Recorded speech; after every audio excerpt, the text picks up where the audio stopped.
Halo, selamat malam warga kerajaan, selamat malam guys, selamat malam teman-teman kreatif cybermedia dimanapun berada yang mendapatkan informasi untuk join live malam hari ini melalui Telegram ataupun gitu kan ya, melalui media apapun, welcome.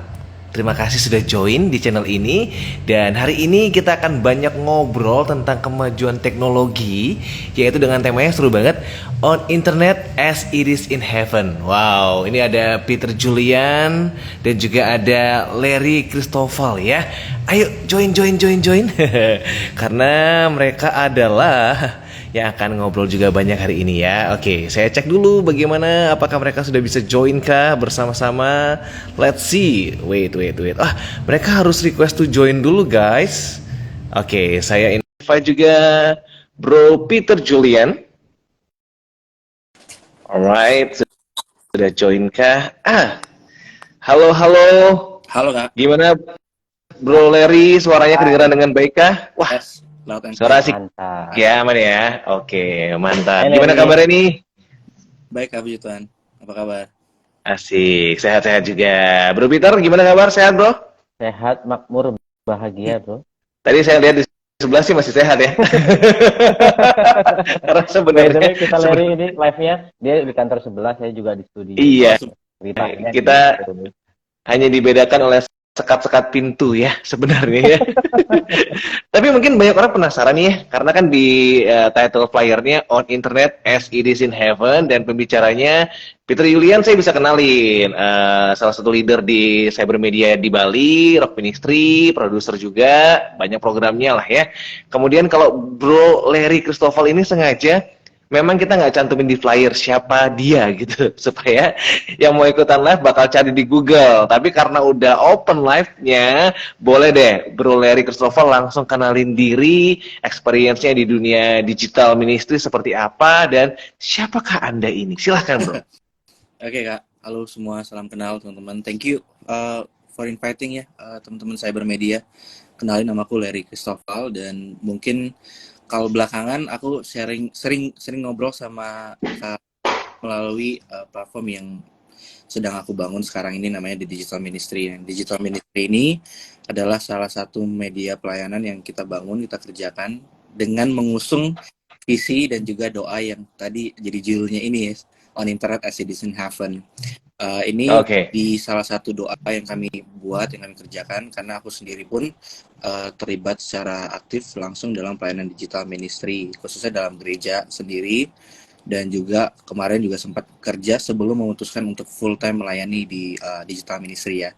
Kemarin juga sempat kerja dan juga melayani di aplikasi rohani gitu ya. Juga salah satu audio Bible, kalau boleh tahu ya teman-teman.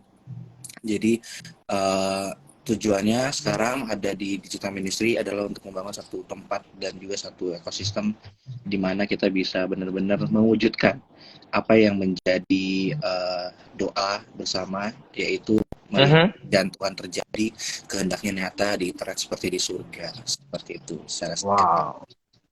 Wow, itu dahsyat banget sih sebenarnya sih. Dan ngomongin penjelasan singkat tentang tema hari ini ya, On Internet as It Is in Heaven. Artinya begitu kita tap in surfing di internet, di dunia maya, itu terasa seperti di surga. Bener kayak gitu gak sih guys? Benar. More or less kayak gitu lah ya. Belum jawab, aku penasaran ya tadi, gimana ceritanya kok bisa mengambil, ini aku jadi host juga, jadi nggak apa-apa ya. Santai. Nggak apa-apa. Kita tandem sebenarnya. Yang ngeroyak si Larry ya. Larry, apa yang membuat Larry ini nih kok bisa kerjaannya juga, tak pikir juga shuttle juga gitu ya, oke juga, kok bisa ngambil pilihan full time di digital ministry, itu kan menarik banget tuh. Ya. Bener. Ya, ini memang benar bukan keputusan yang mudah untuk melayani secara full time. Apalagi kita tahu ya, namanya pelayanan digital di awal-awal, dan pelayanan ini kan bukan suatu pelayanan yang murah ya. Walaupun sebenarnya tidak mahal juga gitu kalau mau di. Tapi yang paling yang jadi alasan dasar kenapa aku melayani full time, kenapa pengen melayani full time di digital ministry, karena memang ini udah jadi salah satu kerinduan yang udah dibangun sejak dulu.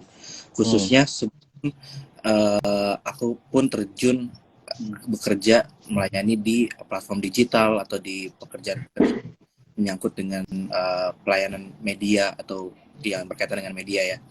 Nah, memang dari dulu waktu mencanangkan the digital ministry ini itu terjadi jauh sebelum pandemi ada gitu. Sebelum pandemi ada sudah punya kerinduan ini, sudah punya ini gitu. Walaupun aku pun waktu saat itu juga bukan praktisi digital sama sekali gitu ya.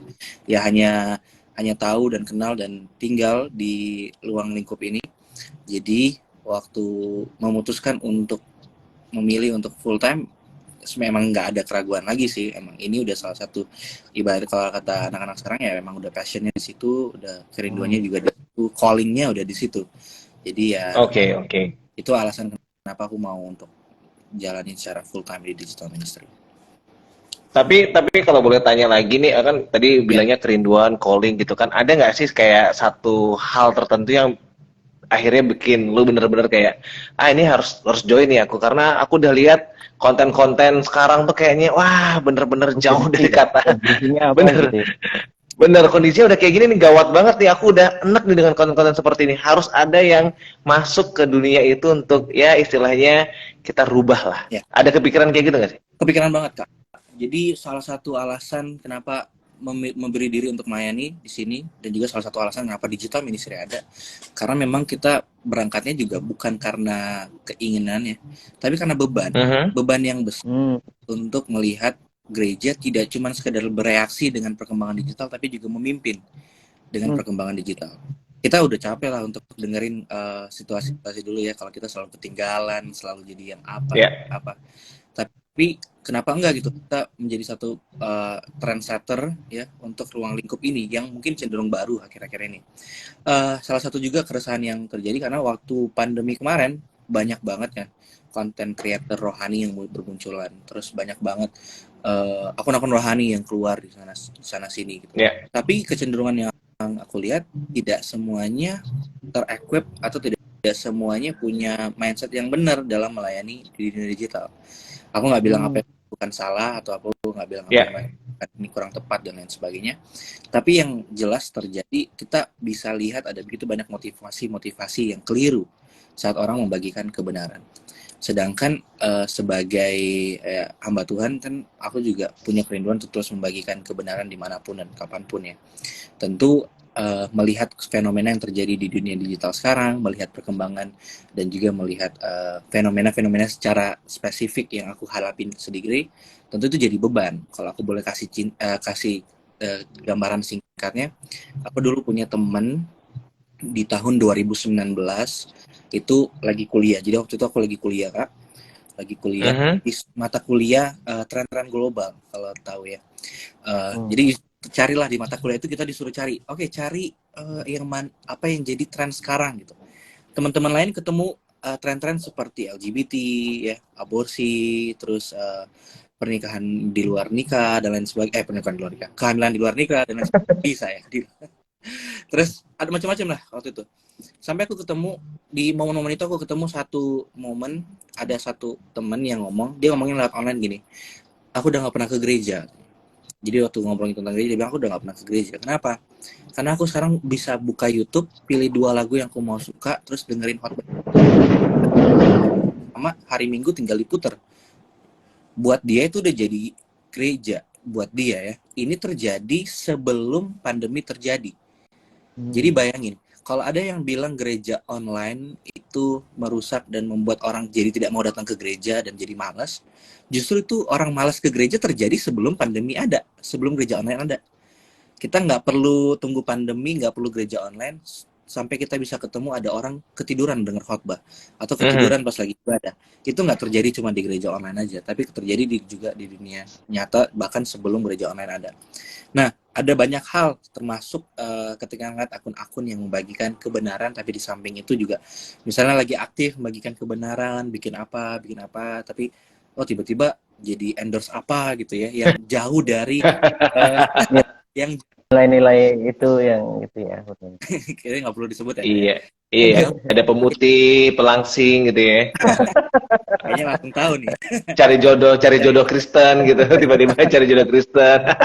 Ya, tapi kalau cari jodoh Kristen ya boleh lah ya, supaya carinya jangan di dating apps juga.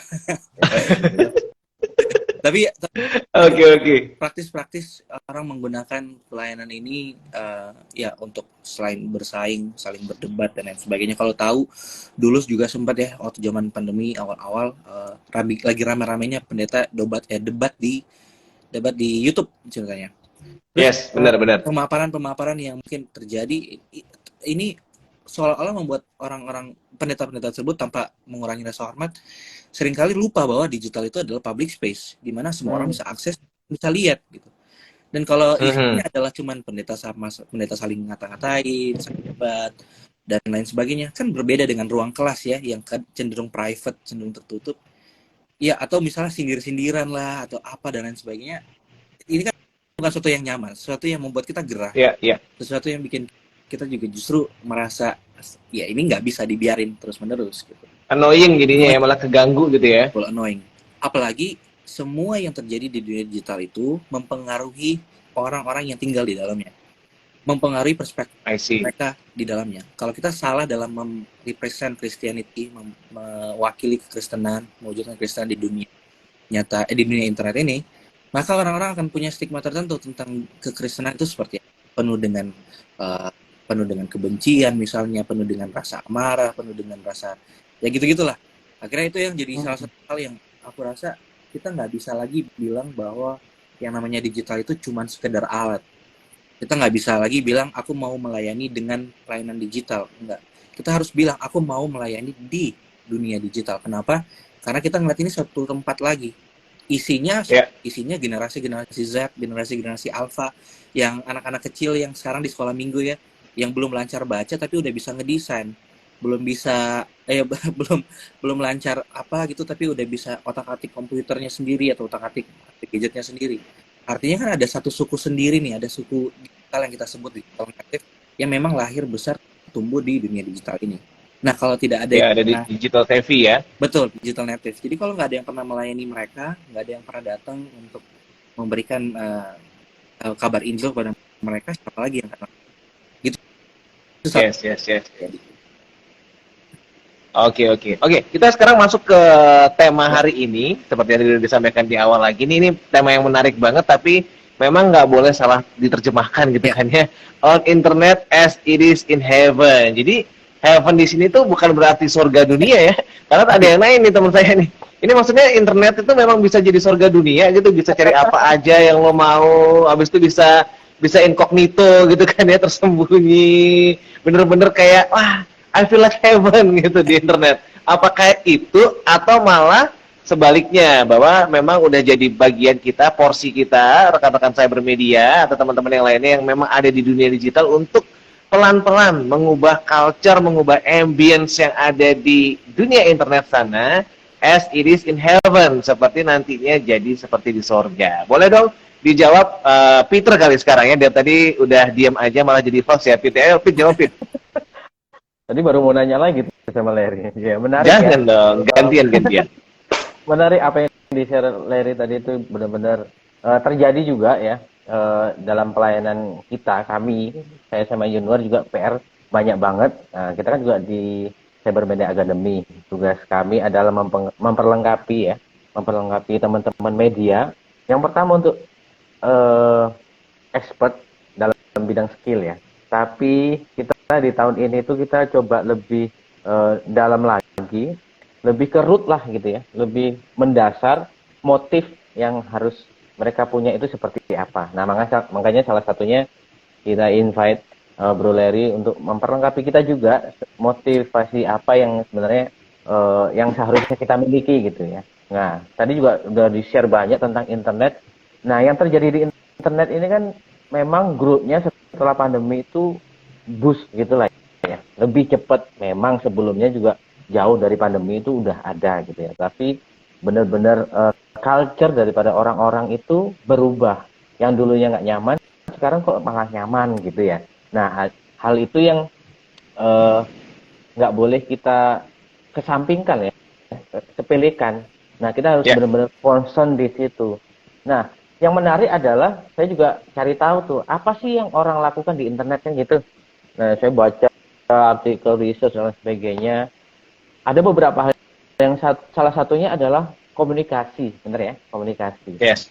Orang menggunakan internet untuk berkomunikasi dengan melalui email mungkin ya, atau pesan instan, media sosial, dan juga mungkin Zoom lah sekarang, atau Instagram Live kayak gini. Terus kemudian hal yang lainnya adalah ngumpulin informasi gitu. Ya, ngumpulin informasi. Orang gunain internet untuk nyari informasi kayak topik-topik berita gitu, atau tutorial lah gitu ya. Gimana cari jodoh Kristen. Nah, itu banyak yang nyari. Kita dulu juga viral juga ya yang bikin konten itu ya. Iya, iya. Nah, terus ada yang hiburan, ada yang belanja, belajar, bahkan kerja sekarang udah ngandalin online ya. Bahkan udah terbiasa kerja remote gitu, dan beberapa teman-teman Ya. juga udah nggak usah ngantor lah, kayaknya remote aja lebih efisien gitu. Nah, hal inilah yang nggak boleh kita kesampingkan, bahwa gimana ya caranya eh, internet yang benar-benar orang udah terbiasa ini, mereka bisa merasakan surga itu gitu. Nah, itulah Yes, yes, yang yes, yes. jadi PR kita, karena teman-teman juga boleh chat deh, gimana caranya supaya eh, gaya hidup ini itu bisa dihidupi sebagai warga kerajaan itu sendiri. Mungkin dari bisa Nah, share sama kita deh, apa namanya, gimana ceritanya internet jadi surga. Itu mungkin bisa teman-teman yang share. lain boleh boleh chat Ya, juga ya. Ini ada 15 orang yang lagi standby live, ikutan live. Boleh chat juga, komen juga. Gimana sih kira-kira kalian punya bayangan nggak sih kalau internet seperti di surga tuh bayangannya tuh kayak gimana gitu? Mau ada apa aja, kontennya apa aja? Apakah kita bikin cara atau arsitek membangun rumah dari emas gitu kan? Karena ada yang bilang kalau di surga semuanya dari emas gitu. Apakah begitu konten-kontennya? Apakah ternyata lebih dari sekedar konten kalau kita ngomongin tentang internet seperti di surga? Seperti apa harusnya? Boleh dong dikasih tahu visi misinya nih untuk mewujudkan internet seperti di surga. Yuk, boleh Larry ya. yang pernah ngalamin kan, Oh gimana iya, kok boleh bisa ya boleh. atau yang udah ada yang pernah ke surga boleh chat. Iya. Ada nggak yang pernah dibawa Tuhan ke surga gitu? Boleh chat pengalamannya gitu ya. Monggo, Bro Larry boleh kasih sedikit spill-spillnya sedikit. Iya, Kira-kira kalau mau mewujudkan ini mulai dari mana, Bro? betul. Um, Mungkin yang perlu pertama kali kita sadari adalah problem yang kita hadapi. Jadi kita tahu sekarang ini di sosial media khususnya ya, semuanya didistribusikan dengan basis user generated. Jadi semua tergantung dari kita. Makanya kayak for you Ya. gitu ya. Terus algoritma-algoritma yang dipakai sama TikTok atau Instagram itu disesuaikan dengan kita sebagai penggunanya. Bagi kita orang-orang yang menikmati apa yang kita lakukan.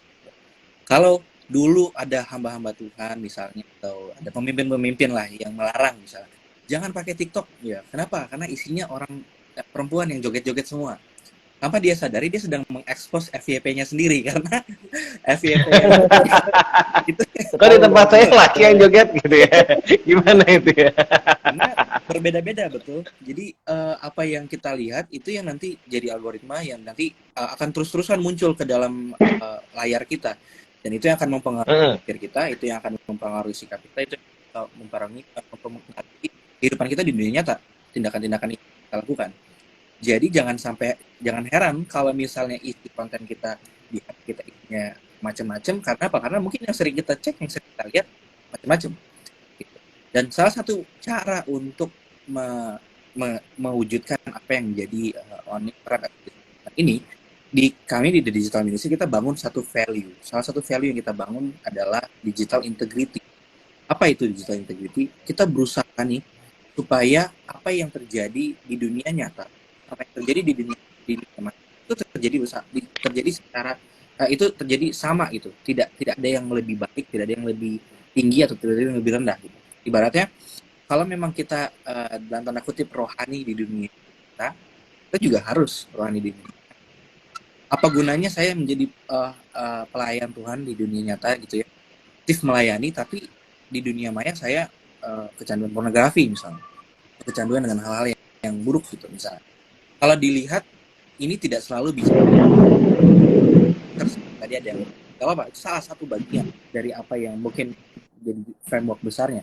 Tapi hal yang lain yang bisa kita lakukan adalah memperhatikan apa yang kita like, nonton, apa yang kita, bagaimana cara kita berinteraksi dengan orang lain. Kan percuma ya, aku habis khotbah misalnya di satu tempat di dunia nyata, terus aku masuk ke dunia internet, terus aku curhat ngomongin pendetanya misalnya yang di situ, atau jelek-jelekin orang pakai status Instastory misalnya, pakai dan lain sebagainya. Tindakan-tindakan yang kita lakukan di sini tuh adalah seperti yang tadi aku bilang, ini public space, orang bisa lihat.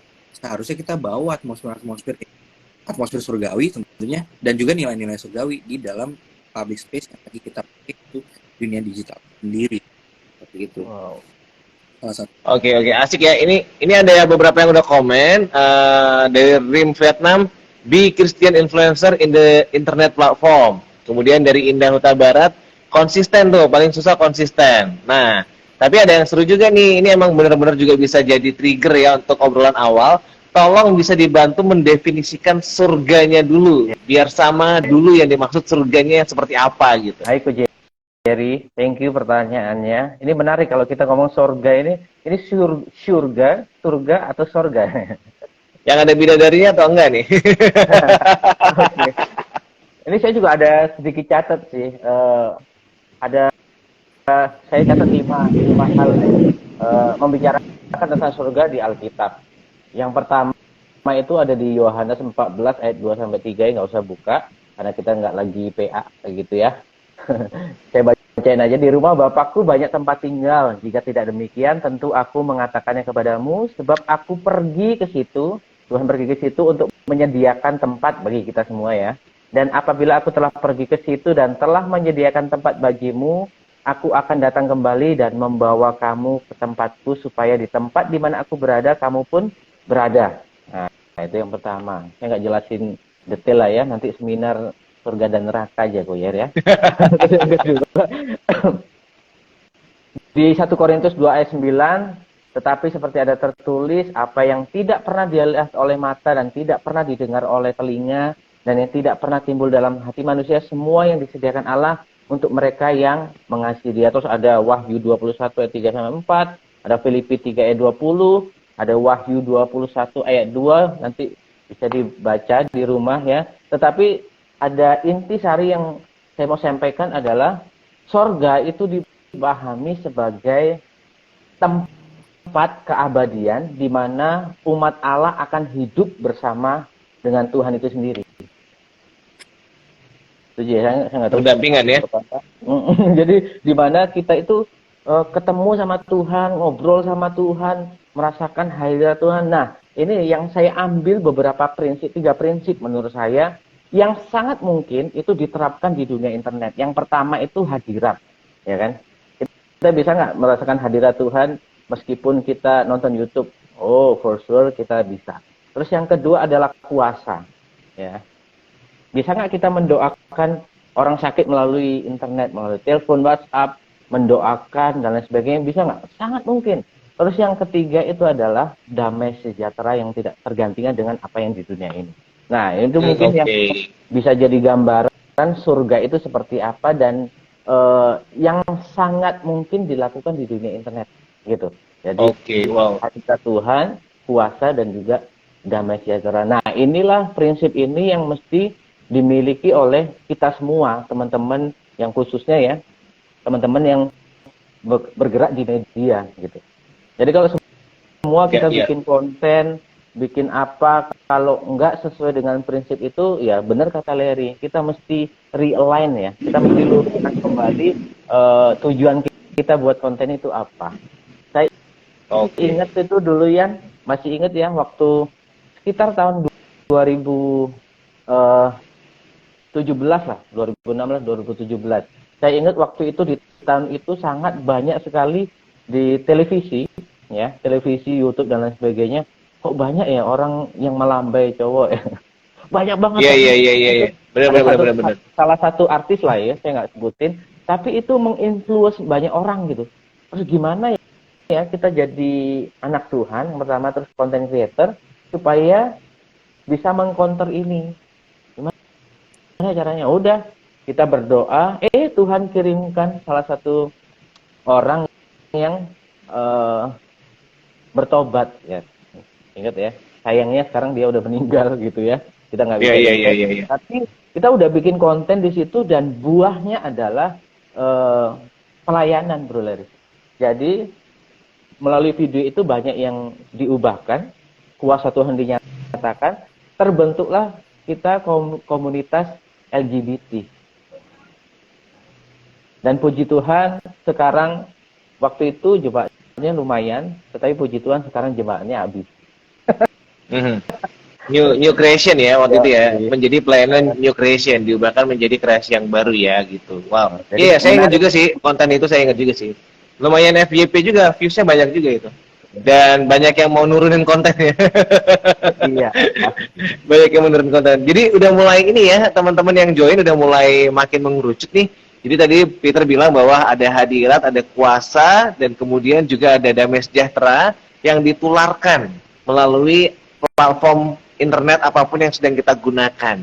Jadi istilahnya hadirat surga, kuasa surga, dan damai sejahtera yang dari surga itu bisa dirasakan melalui setiap media internet yang kita gunakan. Bahkan nantinya lama-lama yang enggak ada tiga elemen itu, lama-lama kita malah nggak enjoy nontonnya, lama-lama kita malah kayaknya kurang deh kayak gitu-gitu ya. Tapi ini asik nih. Nah, sekarang saya ke Bro Larry lagi. Kalau Bro Larry sendiri udah sempet kayaknya banyak bergaul juga ya. Ada nggak sih contoh-contoh praktis nih dari komunitas-komunitas yang selama ini memang sudah mewujudkan internet seperti di surga gitu? Ada nggak? Udah kenal, oh ini ada komunitas ini, mereka konsisten bikin ini, contohnya. Boleh cek Instagramnya ini gitu. Boleh bro, di-share bro. Ya, salah satu yang kita terapkan di tahun lalu waktu bangun, jadi kalau boleh ceritain singkat, TDM itu Digital Ministry, pelayanan yang kebangun. Kita punya satu komunitas, Food Washers. Food Washers ini adalah berisi tentang content creator rohani. Jadi bayangin ada content creator ini, termasuk salah satu yang mungkin tadi sempat kesebut atau yang keliru-keliru gitu, ada juga di dalam gitu. Kita berteman baik dan melihat, karena memang kerinduannya adalah untuk membagikan. Nah, jadi nggak masalah ketemu dengan teman-teman yang mungkin kerinduan, dan itu tahun lalu kita bangun satu tema dan kita bagikan satu versi buat mereka yang kami beri judul Followers to Disciple. Jadi dari followers menjadi, kita punya satu akun rohani. Ya, jadi murid ya. Ya betul. Kita punya satu teman yang punya akun rohani. Akun rohani cukup besar. Akun rohani cukup, dan mungkin hanya dari bikin postingan A, bikin rohani lah. Tapi karena di satu komunitas ini kita pentingnya punya komunitas, akhirnya dia juga untuk bikin tes dan ini suaranya agak top, kayaknya ada yang agak delay kayaknya ya. Ada yang balik. Mungkin Januar di mute dulu. Oke. Sabar ya. Coba. Nah, jadi salah satu teman saya itu, teman kita juga yang salah satu komunitas ini, kita tantang lah untuk bikin satu komunitas. Dan dari komunitas itu berkembang, dan banyak dari situ yang mungkin kenal Tuhan, yang hidupnya diubahkan, yang akhirnya tertanam di satu gereja lokal dan mengabdi kepada kebenaran gitu. Kita mengukur keberhasilan dalam konteks pelayanan digital ini bukan dengan banyaknya jiwa yang follow Instagramnya misalnya, atau follow akun-akun yang kita bikin gitu. Kita nggak mengukur ini dari seberapa banyak yang like videonya, seberapa banyak yang save videonya, comment videonya, dan sebagainya. Tidak. Tapi setiap kali kita mendengar di TDM, kalau kita mendengar ada teman kita yang bikin komunitas baru, terus dia menjangkau orang baru, atau ada orang yang tiba-tiba yang dulunya mungkin tidak mau berkomunitas di gereja lokal, mau berkomunitas di gereja lokal, dan ya itu yang kita rayakan, itu yang kita lihat, itu yang kita percayai sebagai salah satu cara kita untuk bisa benar-benar mewujudkan apa yang menjadi mimpi kita bersama ini. Dan bukan cuma sampai di situ, karena kita juga sifatnya equipping, empowering mereka. Kalau dari mereka berekspansi jadi satu akun lagi yang lain, dan atau punya pelayanan yang spesifik, itu juga salah satu tolak ukur yang kita lihat sebagai keberhasilan dalam tanda kutip ya, untuk melihat apakah yang kita lakukan ini sejalan atau tidak. dari pelayanan yang dibangun ini, dari content creator community yang kita punya ini, kita juga berharap melihat ada begitu banyak pelayanan-pelayanan yang terbuka, khususnya pelayanan-pelayanan spesifik. Salah satu yang sudah terjadi mungkin pelayanan yang LGBT juga gitu. Kita juga ada dan bekerja sama dengan teman-teman yang lain untuk menjangkau lebih banyak teman-teman lagi, khususnya di dunia digital ini, untuk mengerti dengan benar apa yang menjadi kebenaran itu sendiri. Tentu ini bukan perjalanan yang mudah, karena seperti melawan arus gitu ya, melawan arus dunia, bahkan juga kalau mau dibilang melawan arus apa yang gereja mungkin selama ini percayai gitu. Kalau pertemuan itu harus bertemu langsung. Kalau yang namanya hubungan itu hanya bisa dilakukan secara langsung. Walaupun apa yang mungkin kita percaya itu benar, tetapi ternyata dengan realitas yang baru kita melihat itu tidak satu-satunya cara, bukan satu-satunya cara. Gereja yang tadinya kita pikir, oh gereja itu adalah gedungnya misalnya, oh gereja itu adalah gedungnya misalnya, berubah menjadi gereja adalah kita sebagai pribadinya. Tetapi gara-gara pandemi sekarang ini, gara-gara gereja online dan lain sebagainya, kita jadi sadar, oh gereja itu bukan cuma kita yang semata. Gereja itu adalah persekutuan ya. Bagaimana kita ketemu dengan orang-orang yang di sana, kita saling menguatkan, kita saling membangun, kita saling memberi sehat, itu bentuk gereja yang kita percayai, dan itu salah satu tolak ukur yang kita pegang sampai hari ini gitu, Kak. Oke banget sih. Jadi yang dipegang adalah langsung ke real life-nya ya, dampak yang terjadi realnya, dan malah memang makin seneng kalau ada komunitas-komunitas pelayanan-pelayanan yang serupa terbangun juga, bangkit juga, dan akhirnya berdampak lebih luas lagi. Karena ngomongin internet ini luas banget ya bro ya, luas banget, nggak bisa digarap sendirian, harus makin banyak orang dengan visi yang sama, visi yang benar, sehingga efeknya bisa lebih oke gitu. Oke, kalau dari Peter sendiri gimana nih bro? Ya, kalau dari saya sih ke praktis-praktis aja ya, secara individu, bukan secara ministry atau sebuah akun ya.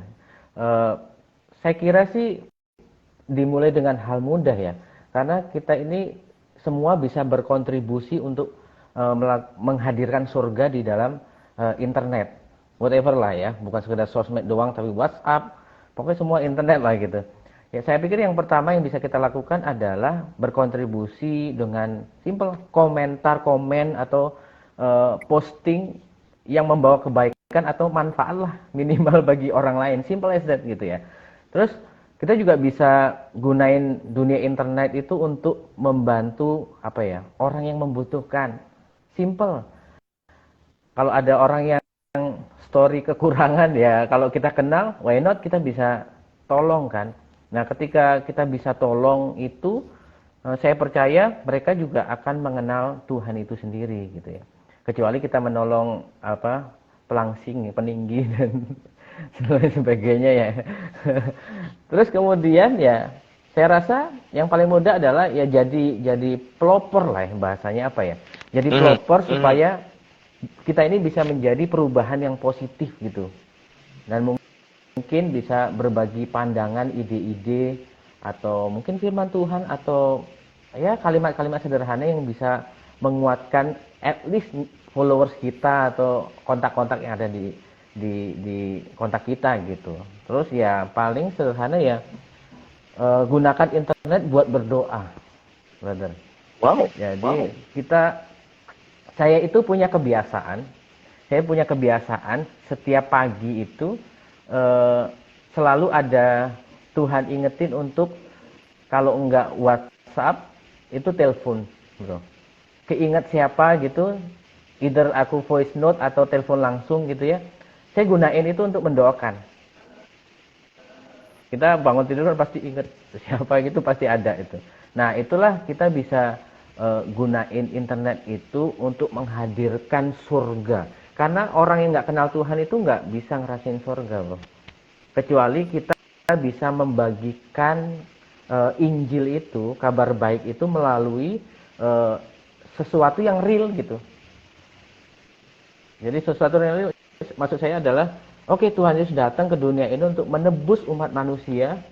Ya, kalau itu doang, mereka nggak bisa benar-benar merasakan. Nah, kita ini content creator, yang pertama kita mesti memvisualisasikan karya Tuhan itu dalam bentuk ya karya visual dan lain sebagainya. Terus kemudian menjadi tindakan yang real gitu, nggak cuman bikin konten doang gitu.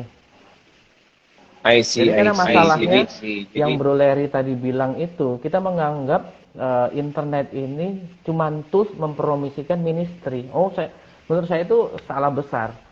Kita harus shifting pola pikir kita bahwa media sosial ini menjadi eh, tempat pelayanan kita gitu. Nah, kalau kita pemimpin secara individu juga content creator mengerti ini, saya kira kita bisa bersama-sama bekerja sama ya Bro Larry untuk mengabarkan kabar baik itu. Jadi bukan karena hal-hal motivasi yang mungkin nggak sesuai dengan visi awalnya gitu. iya, jadi langsung kebayang sih sebenarnya sih. Jadi kayak yang paling penting itu adalah jangan menganggap dunia digital ini hanya untuk mempromosikan ministry. Tapi lebih kepada sebenarnya dunia digital ini adalah tempat untuk kita melayani juga gitu. Adalah pelayanannya gitu ya. Itu yang kadang-kadang orang sering salah pikir ya. Jadi kalau ada teman-teman saya bermedia di sini, marilah stop ya. Jangan cuma dipakai untuk mempromosikan ibadah Minggu, ibadah Jumat, ibadah Rabu, tapi buatlah pelayanan bisa didistribusikan langsung melalui dunia digital, salah satunya sosial media guys. Jadi banyak banget tadi Peter udah kasih contoh yaitu saling mendoakan melalui internet, menguatkan melalui komentar. Dan ini true story teman-teman, saya termasuk salah satu yang sering ditegur sama Peter kalau berkomentar tidak bijak di sosial media gitu. Jangan dong, ganti dong gitu kan. Ini true story gitu. Jadi memang diingatkan bahwa ini adalah public space gitu ya. Ayo komennya yang membangun. Ayo kalau reply orang di grup WhatsApp yang membangun ya. Jadi nggak cuma yang di sosial media, tapi reply di grup WhatsApp juga harus membangun gitu, teman-teman. Karena public space teman-teman. Berlawanan dengan daging ya, Bro Trianduan. Jengkelin nggak ada reason memang. Ini juga ada yang nanya tadi ya. Kalau IG Anugerah Ministry konten-kontennya gimana Larry? Katanya Larry wajib follow. Nanti mungkin salah satu alumni nih. Salah satu konten di cybermedia.academy ini kita akan kasih 100 akun Instagram yang wajib kamu follow gitu kan. Jadi orang bisa tahu nih, oh follow akun-akun ini kayaknya bakal membangun iman kita setiap harinya gitu. Yuk, silakan kalau ada yang mau bertanya-tanya lagi nih, silakan di komen boleh apa aja pertanyaannya seputaran tentang topik kita hari ini, mewujudkan internet seperti di surga. Tapi kalau dari Larry sendiri, tantangan terberat nih selama ini untuk ini kan visi yang luar biasa. Ada challenge-nya nggak sih untuk tetap konsisten, untuk kayak aduh capek deh kayaknya mending aku live live mandi lumpur aja kali ya, duitnya lebih kenceng gitu ya daripada bikin konten-konten rohani kayak gini ya. Ada pernah temptation kayak gitu nggak bro? Wah tentu Kak, namanya pelayanan ini apalagi relatif baru gitu ya. Tentu sangat-sangat susah gitu. Ini bukan hal yang gampang. Bagaimana menggali motivasi untuk benar-benar punya motivasi yang murni dalam membagikan Injil atau promote diri sendiri itu sama sekali tantangan yang mungkin dihadapin semua orang gitu. Banyak dari kita yang terpesona dengan apa yang Injil kabarkan, apa yang Injil sampaikan gitu ya. Tapi kadang-kadang itu belum sampai mengubah diri kita dulu di awal. Sehingga ada banyak hal yang seringkali 11-12 gitu ya, yang serupa gitu. Padahal kita mungkin bermaksud baik, tetapi kelihatannya atau mungkin kita sampainya kelihatannya baik, tapi mungkin di dalamnya ada unsur-unsur yang justru bertentangan dari Injil itu sendiri. Seringkali yang terjadi kayak gitu. Salah satu tantangannya. Tantangan yang sering muncul juga ya, tentu dari gereja atau dari lembaga-lembaga pelayanan yang lain, ini bukan satu hal yang diterima dengan baik. Gitu. Banyak dari bahkan dari gereja ya. Kalau aku boleh kasih contoh yang nyata, bukan beberapa tahun lalu, bulan Januari, aku dapat nonton satu seminar dengan satu seminar. Yang mengisi seminar itu adalah salah satu pembicara favorit saya gitu ya, pemberita Injil. Saya suka banget dengan apa yang jadi konten dia. Lalu dia ngomong bahwa per bulan Maret tahun lalu, maka akan tutup yang namanya itu dan akan mulai fokus supaya orang datang ke gereja secara langsung. Kita tahu apa yang terjadi di bulan Maret. Omikron muncul lagi kan, dan semakin banyak gitu. Akhirnya nggak bisa lagi ditutup. Nah, kadang-kadang kita masih melihat pelayanan digital ini dipakai untuk menggantikan pelayanan yang ada sekarang secara konvensional, padahal tidak sama sekali. Exactly. Tidak pernah sama sekali. Justru ini adalah perpanjangan tangan dari apa yang menjadi pelayanan diri gitu. Apa yang menjadi pelayanan besar. Kalau kita mengutus orang pergi memberitakan Injil di dunia, di desa-desa terpencil atau di kota-kota tertentu, kenapa tidak gereja juga melakukan hal yang sama untuk mengirim orang pekabaran misi di dunia digital mission? Kenapa tidak? Karena itu penting banget untuk dilakukan. Ada banyak orang di dunia yang memakai internet setiap hari selama lebih dari 8 jam yang perlu juga untuk mendengarkan kabar itu. Lalu tantangan-tantangan yang dihadapin, selain misalnya kayak saya, eh, aku bukan, dalam tanda kutip, bukan tech savvy gitu, bukan yang paling ngerti dan paling paham soal teknis gitu, apalagi ya waktu waktu terjun melayani di dunia digital ini, saya nggak ngerti apa-apa, cuman tahu bikin postingan aja gitu, maksudnya cuman tahu bikin akun, bikin email sama ngepost gitu misalnya. Itu yang aku tahu gitu, nggak ngerti sama sekali. Oh ya, by the way, di awal-awal aku berdoa sama Tuhan minta supaya aku bisa punya skill lah, at least yang bisa memperlengkapi. Dan salah satu skill yang aku kembangin, yang aku punya adalah belajar desain gitu, walaupun cuma bisa di satu bentuk doang, tapi itu udah jadi modal awal yang aku pakai, walaupun harus berusaha adaptif gitu ya dengan semua yang terjadi sekarang. Dan aku belajar di Anugerah Ministry waktu itu, belajar graphic design dan lain sebagainya. Itu yang jadi salah satu modal yang aku pikir. Aku yang dari tadi nggak bisa gambar, tapi ya akhirnya bisa bikin postingan-postingan sederhana, dan itu yang jadi pelayanan awal-awal gitu. Aku melihat banyak tantangan yang kita miliki ke depannya, khususnya dari sisi gereja misalnya, atau dari diri sendiri, atau dari komunitas-komunitas lain, lembaga-lembaga lainnya akan menolak pelayanan ini, akan melihat pelayanan ini dengan sebelah mata, melihat pelayanan ini dengan pandangan yang salah.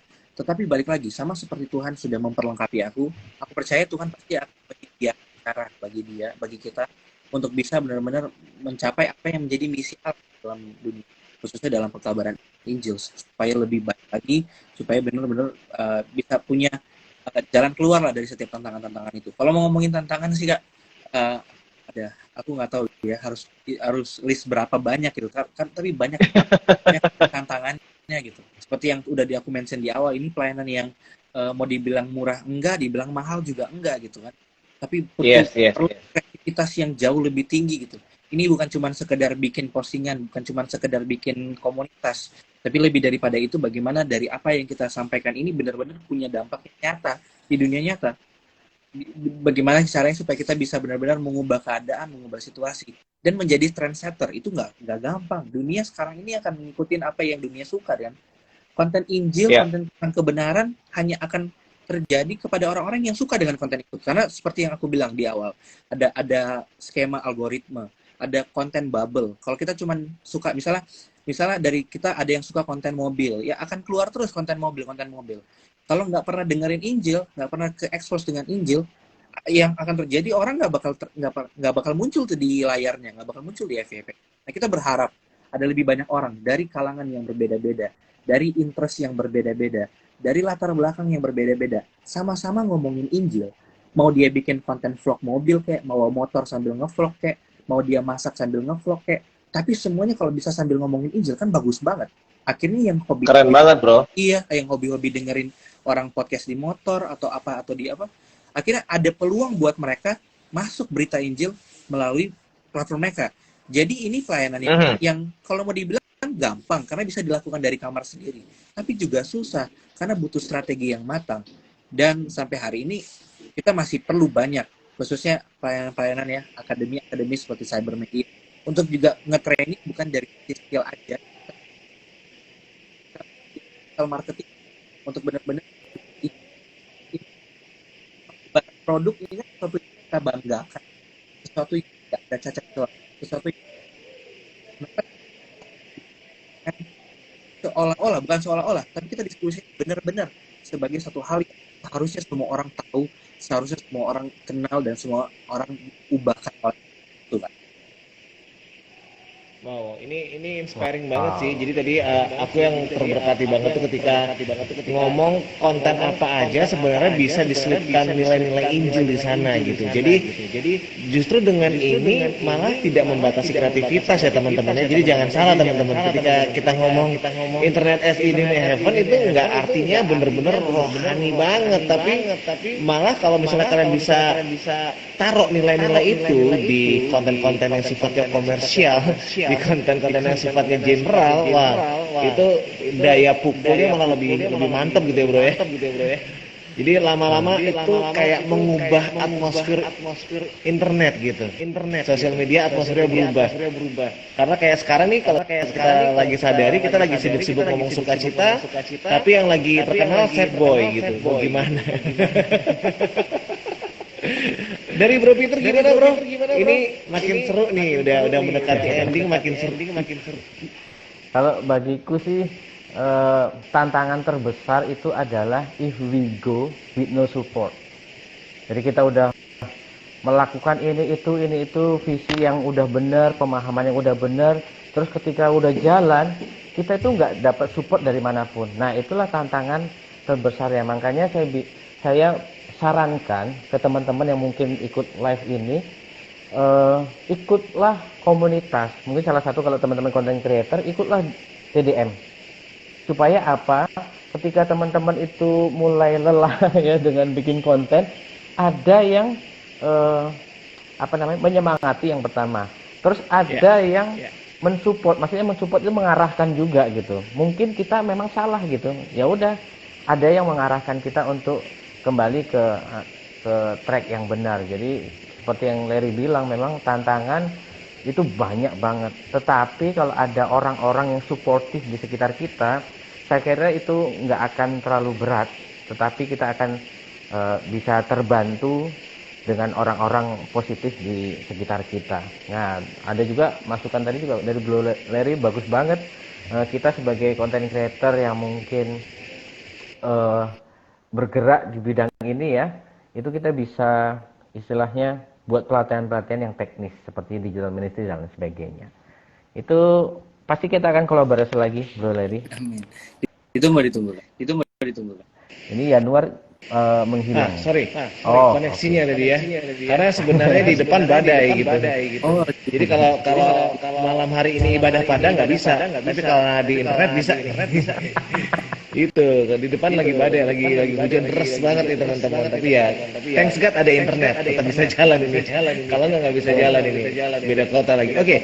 Jadi sekarang kita mau wrapping up ini diskusi malam hari ini dengan topik yang keren banget, on internet as it is in heaven.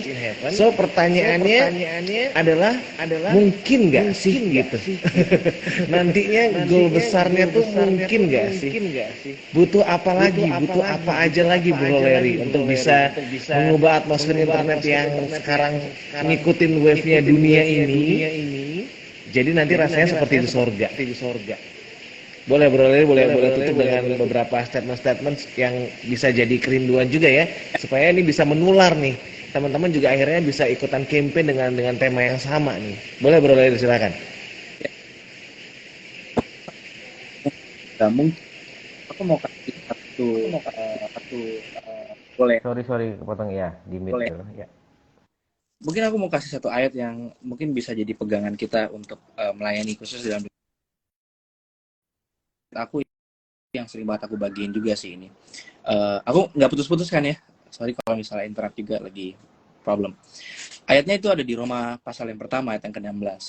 Firman Tuhan ngomong kayak gini, sebab aku mempunyai keyakinan yang kokoh di dalam Injil.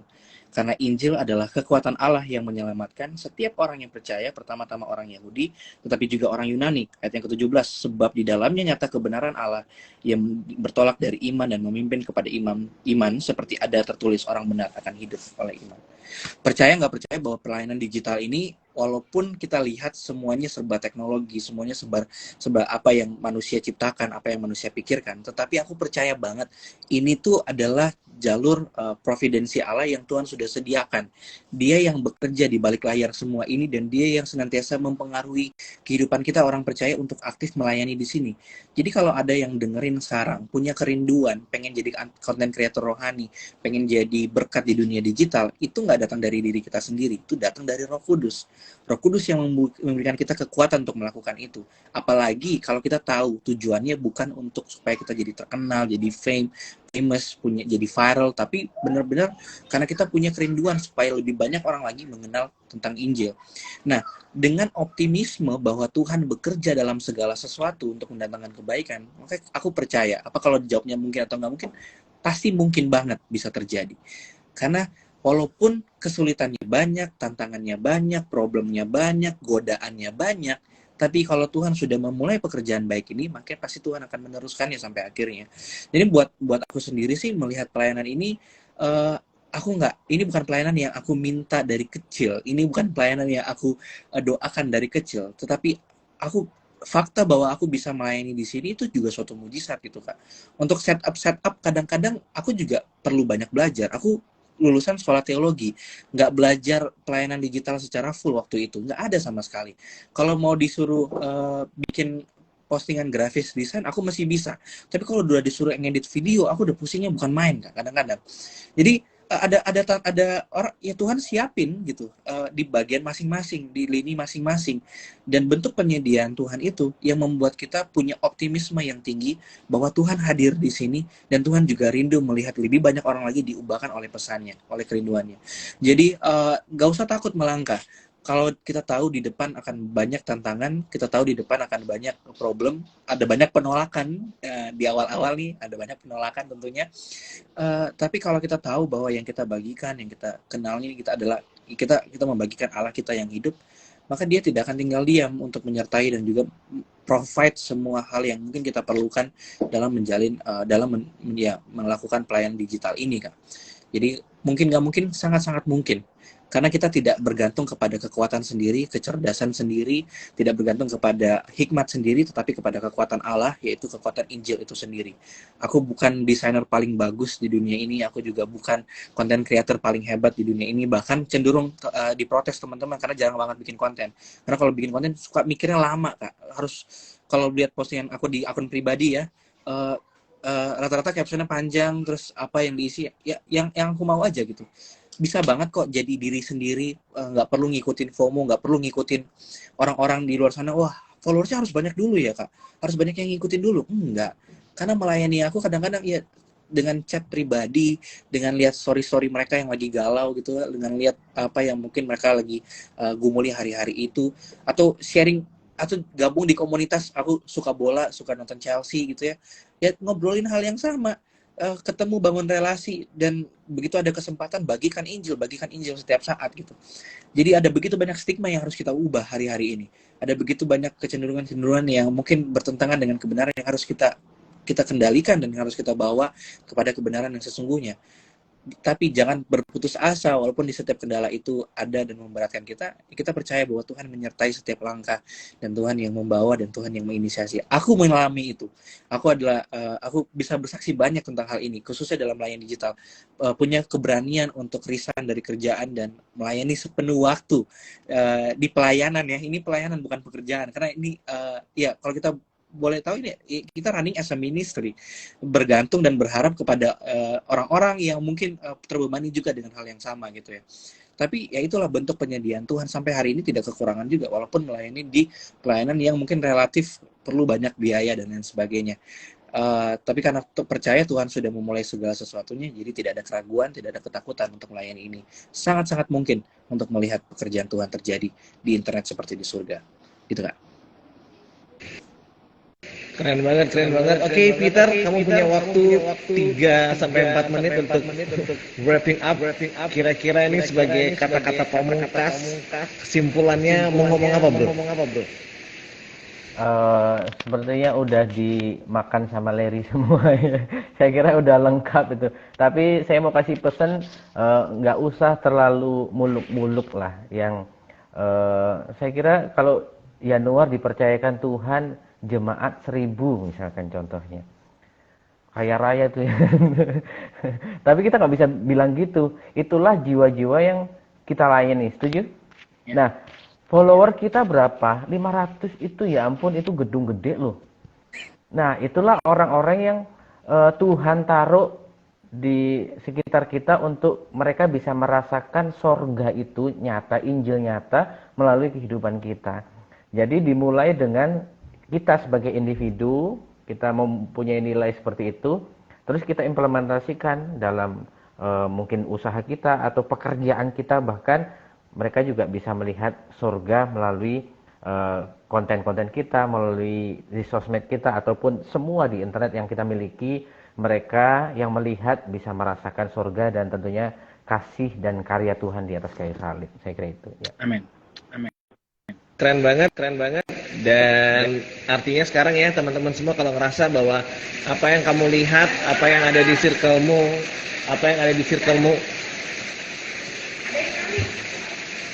lagi live sebentar.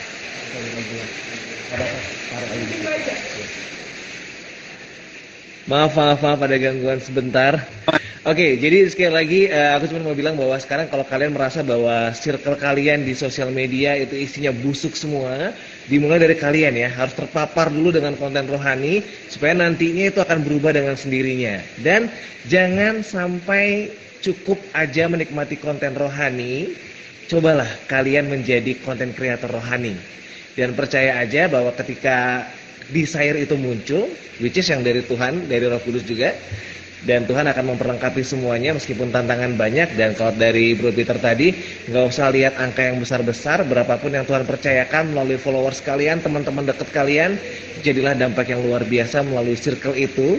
Dan ingat, dengan adanya internet ini harusnya memudahkan kita semua ya, untuk kita bisa sharing kebenaran firman Tuhan kapanpun, dimanapun. Dan caranya bisa cara apapun, ada doa, ada posting ayat, ada juga bisa mulai menyapa yang lagi galau-galau, bisa konseling, banyak banget pelayanan yang bisa terjadi dengan bantuan internet ya. Jadi mulai sekarang sekali lagi nggak cukup puas dengan melihat keadaan internet yang seperti ini, tapi bergeraklah, karena kalau bukan kamu yang mulai, mau nunggu siapa lagi dan kapan lagi. Ini bukan pemilu teman-teman ya, jargonnya kayak pemilu barusan ya. Oke, untuk menutup silakan boleh berdoa.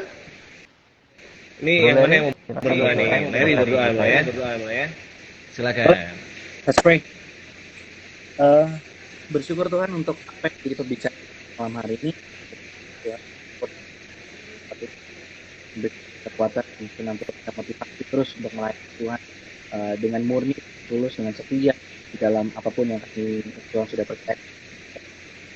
Kita bersedia ini dan setia dalam apa yang Tuhan kerjakan, bukan kita menunjukkan penyertaan-Mu, kesetiaanmu, dan apa yang Tuhan lakukan dalam kehidupan dia dan teman-teman semua dapat benar-benar menjadi dampak yang nyata dan orang yang kita orang yang terlibat secara langsung sama dengan bermedia ini